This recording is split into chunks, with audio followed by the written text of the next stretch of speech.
Good evening and welcome to News Channel 8. I'm Jerome Aegean, and here's some of the top stories we have for you tonight. An airport weapons bust on St. Thomas, a crime wrap-up with Wes Small, and our Channel 8 viewers come through again. These stories and more up next on News Channel 8.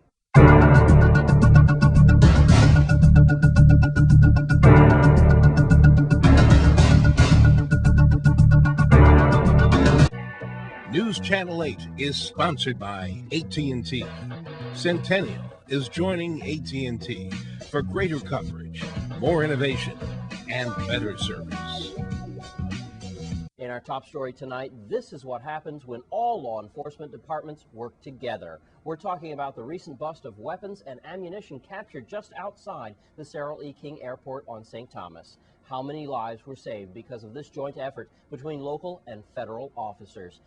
Melody Rames, Virgin Islands Police Department, tells us more. Members of the Police Intelligence Unit arrested 23-year-old Ricardo Nadal and charged him with transporting firearms, among other charges. Police said Nadal brought a firearm and a large amount of ammunition into the territory. Nadal was arrested on Monday, August 9th, after Immigration and Custom Enforcement agents told police Nadal was transporting a firearm and ammunition from Tampa, Florida through Miami to St. Thomas on an American Airlines flight. The suspect was charged with carrying firearms openly or concealed, evidence of intent to commit crimes of violence, possession or sale of ammunition, and importation of firearms without a license. Following Nadal's arrival in the Virgin Islands, police targeted his vehicle and stopped it on Airport Road. A search of the vehicle revealed 2 black gun cases containing one .45 caliber Glock firearm, 3 13-round magazines, one 30-round extended magazine, 150 .45 caliber rounds, and 50 .44 Magnum rounds. Police noted that the 3 magazines, the extended magazine, and the 150 bullets were more than excessive for use by one legitimate owner. Police also noted that the 50 .44 Magnum rounds could not be used in the Glock handgun, leading police to believe that the ammunition was most likely going to be illegally sold on the streets of St. Thomas. Police also said their investigation revealed that the firearm was bought in the state of Nevada on July 30th. Bail for Nadal was set at $75,000, and he was unable to post bail and turned over to the Bureau of Corrections. And in other news, we now turn to St. Croix, where criminal activity is a lot lower than St. Thomas. News Channel 8's Wes Small has a brief look at the crime blotter and the safe return of a runaway minor. Thanks a lot, Jerome. Just a brief look at the crime blotter, and then we'll talk about a 17-year-old girl that is back off the streets. Criminal Investigation Bureau have arrested 20-year-old Terrence Emanuel. He's been charged with first-degree rape of a 14-year-old girl. Police say Emanuel was arrested a few months ago on separate charges that he raped a 17-year-old female.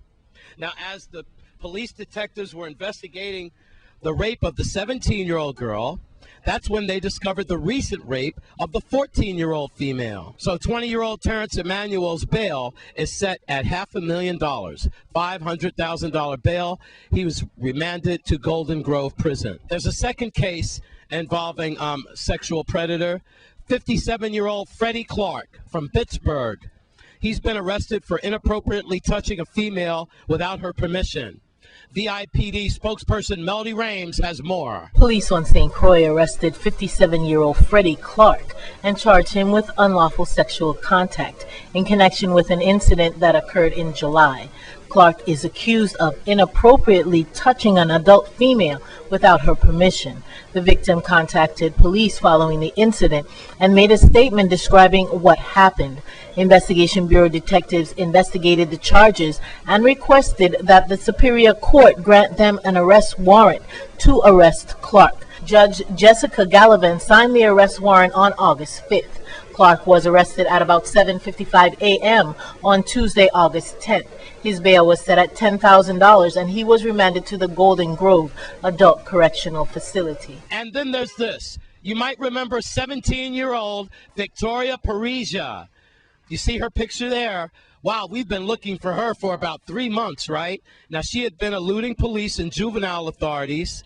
Remember, there were sightings of her, of Victoria, from St. Croix to St. Thomas. Unfortunately, There were sightings that she had been seen in inappropriate places. That's for sure. And she was also seen in several housing communities. Well, 2 weeks ago, she was finally captured by police.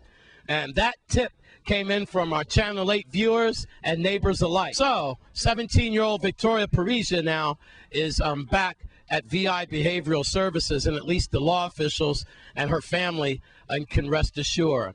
My only complaint about this situation, like we have many missing people and missing children, the families and then the organizations don't get back to News Channel 8 when the child or the person is returned.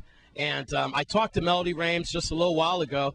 She accepted some blame for it, but you also got to look at the juvenile department and the police, and also what's going on at VI Behavioral Services. If you get a picture to News Channel 8 in the future, and your child or loved one is missing, and then they return, at least have the courtesy to call me or the news staff and report that the person is back home. That's only common sense. So neighbors and the police and our viewers don't spend unnecessary time searching for people who are already back home. With that, that's a look at your crime report. Also, we're very happy to report that that 17-year-old is back home. I want to re-emphasize that the children are on their way back to school in just a few days. So we need to keep it down on the roads, adhere to the VIPD, make sure everybody buckles up, and let's have a nice, safe, and sound school year. At Anselmo Command, I'm Wes Small for News Channel 8.